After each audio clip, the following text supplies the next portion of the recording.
Hey friends, Jessica Mason here with another episode of Sober Story. So from what I've gathered from other alcoholics and addicts, and what I know about myself is that a lot of addiction comes from hiding, trying to avoid things, put off things. But a lot of the symptoms of addiction and dealing with addiction are very closely intertwined with the symptoms and byproducts of depression.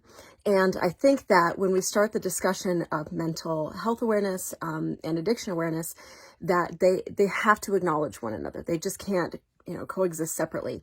And something I have noticed about myself is that the situation around me very closely mirrors the situation within me.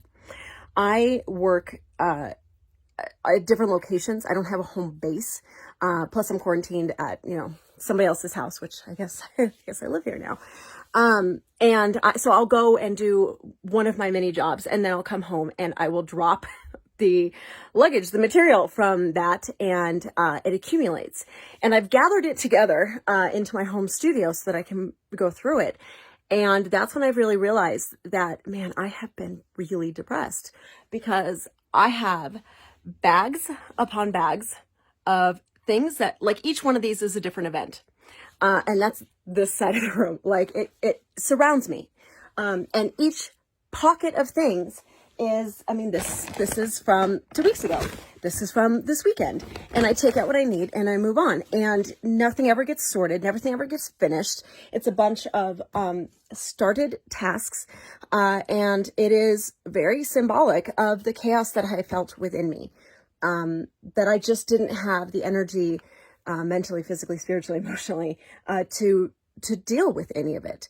And I think that it's easy to get focused on addiction, or it's easy to get focused on pandemic, or whatever it is, is dominating our thoughts or our lives, and ignore the little ways in which we are sacrificing our sanity, our comfort, until, you're kind of forced to confront it. And it's going to be a big job. But as I go through each bag, every time I fold down a bag, I feel like I'm reclaiming a little bit of myself and a little bit of my life by reclaiming this space. And this is embarrassing. Like, this does not feel good to me. This does not look good. But this is very much the reality of what I'm going through. And I think a lot of people are going through that, especially coming out of quarantine.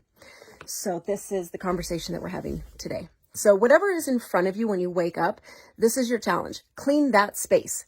Even if it's just the top of a dresser or whatever, you don't have to do the whole room, but whatever you're looking at, like, this is what I look at when I wake up. And the studio was not full until I gathered things, but now this is what I look at. And so this is your challenge, that when you wake up, find a clean space, clean a space, clear something off, and make it something that's pleasant. Start your day that way.